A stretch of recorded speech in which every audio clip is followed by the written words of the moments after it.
too much GH. Many have come and many have gone, but you are a great kankamukashos ability, worth being beheld by every optical nerves. That saith the papacy. Keep watching Too Much GH,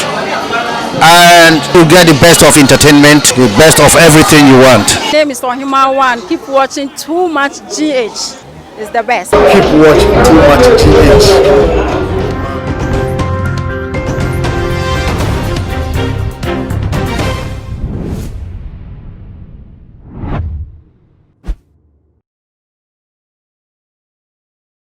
ATF1 ashafo mema obibia akwa de batu manjih munyaba musomfo mexical na mede nsemu a circulate wo manu eba be somo na same time 2020 the nsemu akoso emu coronavirus ni nsem bebre just dane editwem nsemu editwem a ebeto jana ye ka senso eye wasofo akukuda ma wono ada asafo Bible House International Community Church and the apostle the Dennis Justice Buama what they a year warning ankasa na abetuja na warning no ekoma eye nkofuku obi eye politician eye fake prophet any omo joining occultism freemason any wo de be a wo gine bi a wo de power wo de fame wo de sika no enye na kasa yi ekoma wo si there be 2020 die ma wo de na doso rituals na doso accident a doso esna say nkrofobi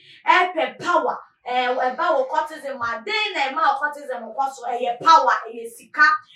fame na wo susu say there be aye too much Christopher mun sorry na mo man sachi embrem because Ghana ye fe ye ho Christopher mind dia na emran so say ye ni ye bi asese ya de take over Ghana no ye tumi tu one na mo ye chicha ensamo so na for according to the man of God no say na what the ensamo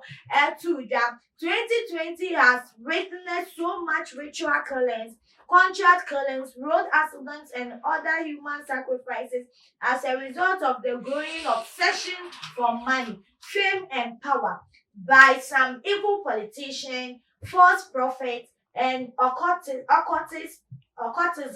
especially in the last 3 months to Ghana election or so phone point someone with the two jaw see there be say dear nyame asam ye de ato ntwen ye nipeku bebre to wa because of enyome bi omo painting I said 3 months yi krampa chin ben so na ekoba election yi mu just na ano aye she papa na say na woto anen sem so when blood of so many innocent children, pregnant women, and virgins are sacrificed in the land, it was a sign of demonic activity. And it must be a wake-up call for Christians to rise and pray before it stirs up the wrath of God against the nation. To say there be Sunday na ekoso na Ghana for yes ye Christian country. Nanso ye mpagya ye mu Christian council for embemu na empaiboni wodi mepan koso ma wo man. Say toaso a wonyame ebufu hyew pa na ebema oman so na Ghana ye mbusa ye betumi agina wonyame ebufu sa na wo sofo yi ede ne nsama ba betu ja na tiefo and so Apostle Justice Buamanku suka se ewo ni usual service ekoso Sundays ogusu so the sermon she so na tiefo wasa kan se osan kanin sem say Ghana as a Christian nation should not be silenced but arise and stop the devil from triumphing over Ghana. He also condemned the media for misleading people to the devil by allowing fetish priests, false prophets, occult groups, and money dupes to flood most TV and radio stations. etiefoɔ yɛ papa yi nsɛm a wɔka wotumi hu sɛ n'ani bere nsɛm paa ɔsan ka kyerɛ nsɛm sɛ daabi o Ghana ɛnyɛ sɛ ɛyɛ ɔmo pɛ power nko a na emu ɛyɛ mediafoɔ nso sisi de asɛ ɔmo platform na ɛyɛ TV ne radio no nso no ɔmo asa de afa another dimension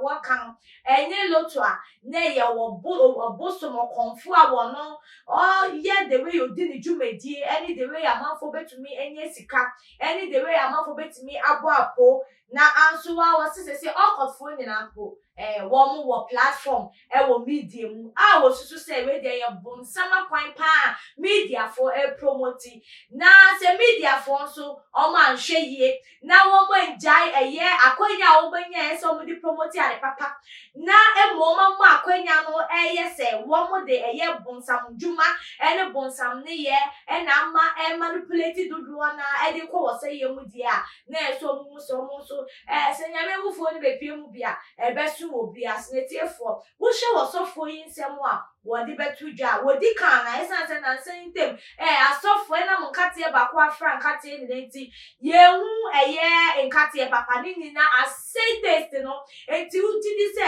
yɛ papa yi wanka ne yie dodo na susu sɛ there be waka ne yie papa because ɛna masɔfoɔ abɔ mo yɛ fake nti ɔkɔto sɛm ne wei nti no ama papa foɔ ne kraba out na ɔmo de nsɛm bi to dwa yɛ inform serious because esusu sɛ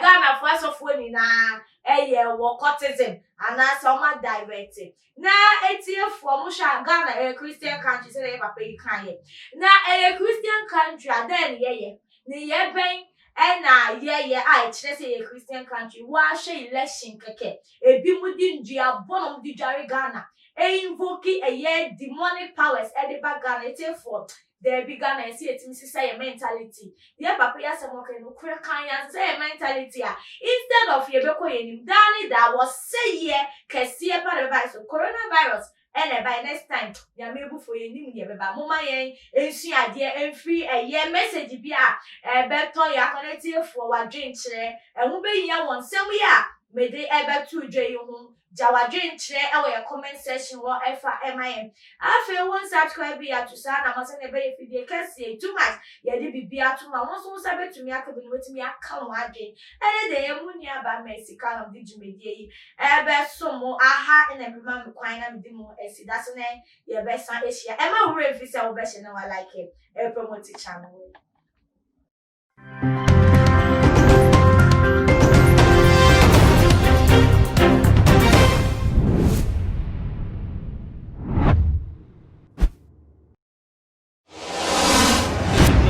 The major prophet kum chacha